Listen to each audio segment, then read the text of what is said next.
Hey friends, Uncle Nate here, back with more Great Brain at the Academy. I'm back in my daughter Meredith's room. You may be wondering, why am I always in Meredith's room? Well, Meredith is away at college, and this happens to be one of the cleanest rooms in the house, which is ironic because it didn't used to always be the cleanest room in the house, quite the opposite. But these days, it's a great place to sit and read a story. I've got with me my old friend from Chapter 3, Robbie Snickers. He was the snuggly of the day, and he asked and begged and pleaded to be the snuggly of the day again for Chapter 4. So I said, okay, and there were no other snugglies that really wanted it. So here he is. He's going to try to stay put and be nice and quiet while we read Chapter 4. Chapter 4 is where things really start to get interesting. This is called Tom's First Day at the Academy. Well, I didn't know if it was St. Jude helping out or not, but Tom did get through his first day at the academy without any more demerits. His next letter told me all about it. He and Swain walked up to the third floor. There was a statue of St. Francis in one corner at the end of the hallway. Swain told Tom the dormitory and washroom were on the right, and there was a big storeroom on the left. The dormitory was a rectangular room with white walls and a bare wooden floor. There were 10 beds, 10 desks, 10 lockers, and 10 chairs lined up on each side of the room. On the wall at one end was a colored picture of the Sacred Heart of Jesus, and on the wall at the other end, a large crucifix. Several eighth graders who knew Swain crowded around to shake hands and say hello.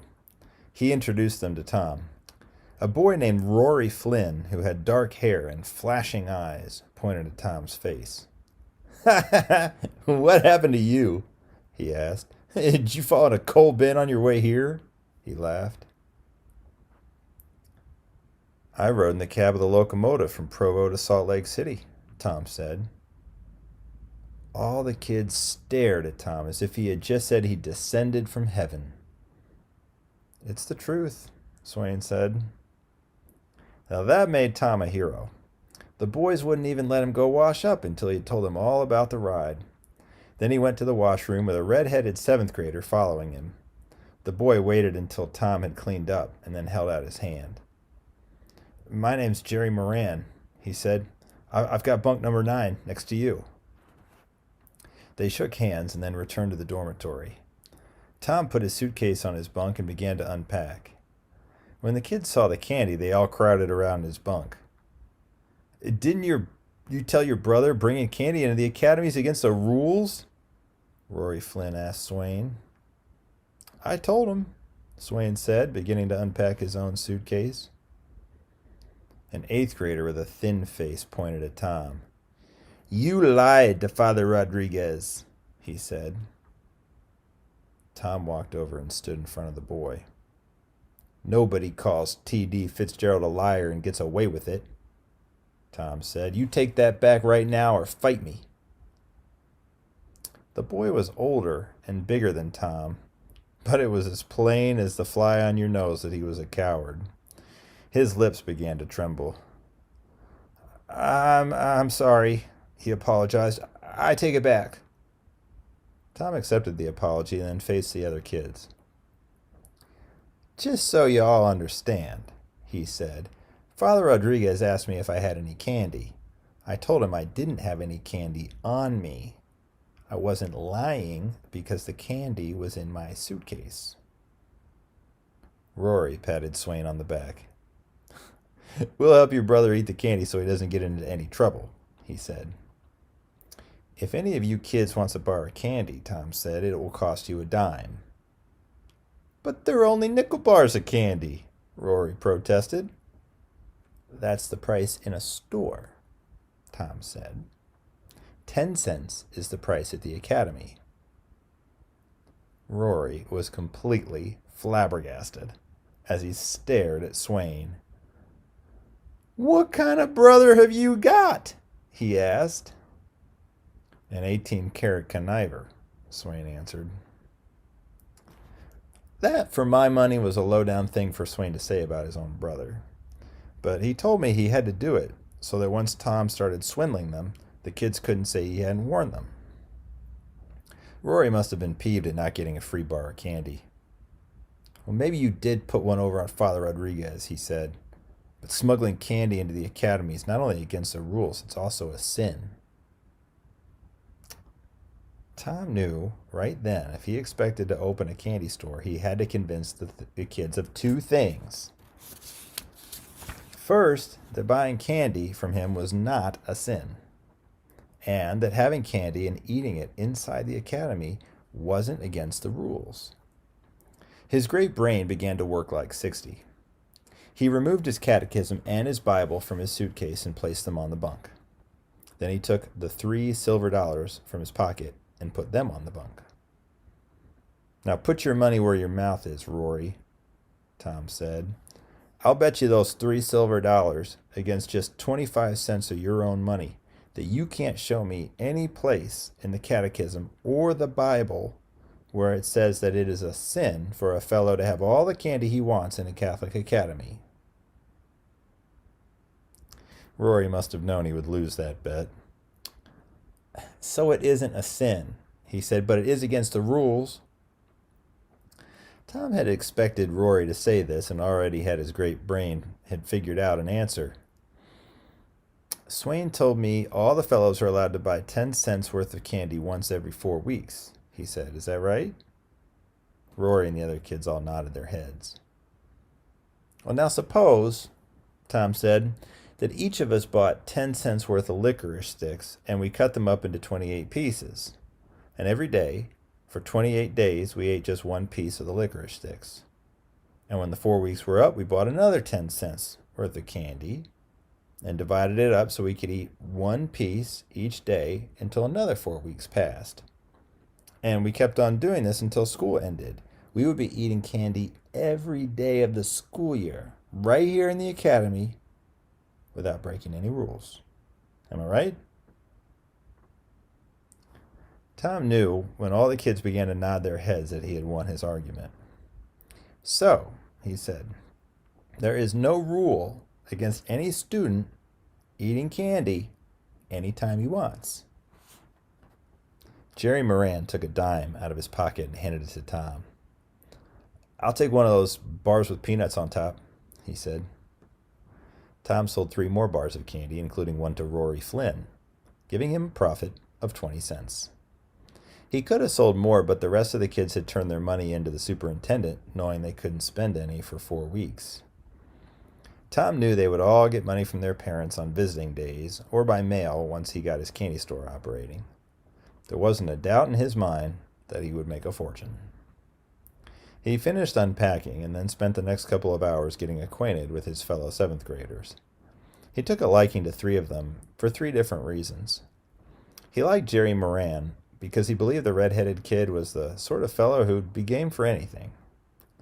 He liked Phil Martin because there was something about the blonde boy that made him feel he could trust Phil implicitly. Tony Kalachi was a tall boy with dark hair and a long nose. Tom believed he was a sensitive kid who would value his friendship to the point where he could get the boy to do anything he wanted. The 4 of them were sitting on Tom's bunk talking when a bell rang. Swain came over and told them that the bell was the signal for everybody to wash up for supper. Tom didn't go to the washroom because he had washed the soot and coal dust from himself after arriving. Anyway, he needed this opportunity to hide the candy. He remembered the statue of St. Francis in the hallway. He waited until all the boys were in the washroom, then went out in the hall. St. Francis proved to be a good friend. The statue was set on a hollow base that had an opening in the back. Tom hid the candy there and then returned to the dormitory. He wasn't afraid of anybody stealing the candy, but he was sure that among the 10 8th graders and the other 9 7th graders, there had to be at least one tattletale. When the kids returned to the dormitory, Rory Flynn began giving the 7th graders orders. All you little 7th graders, line up 2 by 2 in the aisle, he said. Tom walked over to Swain. What is this all about? He asked. It's called hazing, Swain said. All 7th graders have to go through it for a week. I did last year. Tom got in line beside Jerry. The 8th graders began to inspect the hands, faces, and necks of the 7th graders. "Shame on you," Rory said as he looked behind Tom's ears. "You didn't wash behind your ears." "I did so," Tom said. "7th graders are forbidden to contradict 8th graders during hazing week," Rory said. "Go wash behind your ears." The 8th graders made all the 7th graders go to the washroom and stood over them to make sure they all washed up again. When they returned to the dormitory, they were lined up again. "Stand at attention and salute the 8th graders," Rory ordered. Tom stood at attention with his fellow 7th graders until the supper bell finally rang. "At ease," Rory said. "You may go down to the dining room now." The dining room had a long wooden table with benches. There were a tin bowl, a tin plate, a tin cup, a napkin, and a knife, fork, and spoon for each student. Father Rodriguez was sitting on a high stool at the head of the table. He waited until all the 7th graders were standing on one side of the table and 8th graders on the other side. "You may sit down now," he said, "but there will be no talking. For the benefit of you new boys, it is our custom to assign 2 7th graders and 2 8th graders for kitchen and dining room duty each week. These 4 students will be excused from morning prayer and will report to Father Petrie at 6:30 each morning. I will now call out the names of the first 4 boys in alphabetical order. Harold Adams, Peter Brennan, John Burton, and Frank Carver. You 4 boys will remain after supper to help Father Petrie wash and dry the dishes and perform any other duties he may assign to you. For this one meal only, Father O'Malley and Father Wegland will serve you." The 2 priests came out of the kitchen carrying large buckets with ladles in them. Father Wegland was a tall, thin-faced man who walked with a slight limp. Tom learned later that the priest had a club foot. They filled the tin bowls with vegetable soup. 2 7th graders grabbed their spoons and were about to start eating. "You will not start to eat until I have said grace," Father Rodriguez said. Tom had to wait until Father O'Malley and Father Wegland filled the tin cups with milk, gave each boy 2 slices of bread, filled the tin plates with ham hocks and lima beans, and placed 2 sugar cookies by each boy's plate.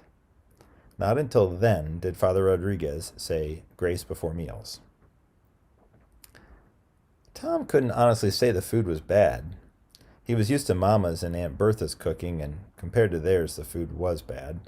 The soup was almost cold by the time he could eat it, and by the time he'd finished the soup, the ham hocks and lima beans were no longer warm. But he had to admit the sugar cookies were delicious. When the meal was over, Father Rodriguez said grace after meals and excused all but the 4 boys he'd named for kitchen and dining room duty. The 8th graders had entered the dining room last and were the first to leave. Swain was waiting for Tom at the foot of the stairway. "That kid, Willie Connors, who said you lied, dropped that a line," Swain said. "He's going to snitch on you, so you better go get rid of that candy." "Let him snitch," Tom said as they started up the stairway. "My great brain is a long way ahead of Willie Connors." Then he changed the subject. "Hey, you never told me the kids have to work like dogs here, even when they aren't being punished. Our parents pay to send us here, and Father Rodriguez expects us to do all the work?" "Don't be silly," Swain said. "There isn't a priest here who doesn't put in at least 14 hours a day. Father Petrie does all the marketing and cooking and teaches when one of the other priests is ill.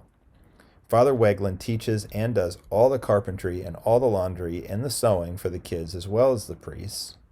Father O'Malley teaches all day and takes care of the grounds outside and is the barber for all the fellows. Father Rodriguez teaches in addition to doing all the clerical and bookkeeping work himself and running the academy. If anybody works like a dog around here, it's the Jesuit priests. Tom admitted that made him feel ashamed. I didn't know all that, he said. Upstairs, Tom sat on his bunk talking with Jerry, Phil, and Tony. In a few minutes, Willie Connors entered the dormitory. About 5 minutes later, Father Rodriguez arrived. "Stand at the foot of your bunks for inspection," the superintendent ordered. Tom couldn't help but smile as he watched the priest make a rapid inspection of the lockers, desks, and suitcases of the other students. But when Father Rodriguez came to Tom's bunk, the priest made a very thorough search of everything, even pulling down the bedclothes and looking under the mattress. And then he searched Tom personally. Father Rodriguez looked even more mystified than the kids when he didn't find any candy. As he walked out of the dormitory, Jerry patted Tom on the back. "You sure put one over on Father Rodriguez," he said. "You mean on Willie Connors," Tom said as he started walking toward the snitcher's bunk. Willie backed up against the wall, looking as frightened as a mouse cornered by a tomcat. You hit me, and I'll tell Father Rodriguez," he cried. "I'm not going to hit you, Willie," Tom said. "That would be letting you off too easy." Then Tom turned to face the other fellows. "I'm going to cure him of being a tattletale. That way we won't have to worry about him snitching on us for the rest of the school year." "You can't cure him," Rory said. "He snitched on everybody all last year." "Oh, we have a cure for a tattletale back home," Tom said. "It's called the silent treatment. That means none of us will speak to Willie, and if he speaks to us, we'll just pretend we don't hear him. We won't have anything to do with Willie Connors, the snitcher. And if we all give him the silent treatment for a week, maybe that will cure him. If not, we'll give him the silent treatment for the rest of the school year. Are you with me, fellows?" The rest of the 7th and 8th graders all pledged to give Willie the silent treatment. I won't snitch anymore," Willie cried. "I promise." Tom looked at the other fellows. "I didn't hear anything," he said. "Did any of you fellows?" They all shook their heads. The silent treatment for Willie had begun. At 7:30, a bell rang. Swain came over to Tom's bunk. "That's the bell for Saturday night confessions," he said. "You 7th graders use the confessional on the right side of the altar, and we use the one on the left." Tom marched down to the chapel and sat down on the right side with the 7th graders. He was plenty worried when it came to his turn to enter the confessional. It would be just his luck for Father Rodriguez to hear his confession. He said the act of contrition. Then he decided he had to know which priest was hearing his confession. "Father Rodriguez?" he asked. "Oh, why do you ask, my son?" a voice he recognized as belonging to Father OMalley asked. "Well," Tom said, "what might be called a sin by Father Rodriguez wouldn't be called a sin by Father Joe, who heard my last confession." "A sin is a sin," Father OMalley said. "Can you explain exactly what you mean?" "Well, I know it's a sin to be angry at anyone or strike anyone," Tom said. "But you take a fellow like Sammy Leeds back home. He's a bully. I had to give him a whipping since my last confession for picking on a smaller boy. And I know Jesus taught we should turn the other cheek, but you turn the other cheek to a fellow like Sammy, and he'll paste one on you. Now, Father Joe understood about Sammy, and he never gave me any penance for fighting him." "Go on, my son," Father OMalley said. "Well, I know it's a sin to tell a lie," Tom said, "but it all depends on what you call a lie. I exaggerated it a little bit to put over some deals. Father Joe never gave me any penance for that either. But he always caught me on one sin. I'm proud of my great brain, and I guess I'm vain about it. Father Joe said that was a sin. But I think anybody who has a great brain has a right to be proud of it. Heaven help us, Father OMalley said. A doubting Thomas, you are aptly named. I know that I have committed one great sin, Tom said. I've broken the fourth commandment, which forbids all disobedience, contempt, and stubbornness toward our parents or superiors, and which commands us to honor and obey our bishops, pastors, magistrates, teachers, and other lawful superiors. I don't think I can honor Father Rodriguez because I don't like him. And how can you honor somebody you don't like? And that's the only real sin I can think of since my last confession. Father OMalley's voice became filled with stern authority. Your confession has been blasphemous, he said. I realize your religious instruction has been wanting, but that is no excuse for such conduct. I will now give you penance. In addition to your usual prayers, you will say an act of faith, an act of hope, an act of love, the Hail Mary, the Apostles' Creed, the Confiteor, and an act of contrition on your knees in the chapel every day until your next confession. Go now, my son, and may God help you. Tom had got through his first day at the academy without getting any more demerits, but he sure made up for it by receiving more penance than he had received in a lifetime from Father Joe. And as he left the confessional, he couldn't help thinking how different these city priests were. At the rate Tom was going, he wouldn't have time to get an education at the academy because he would be spending most of his time doing penance. And that's the end of Chapter 4. See you next time for Chapter 5, From Bad to Worse.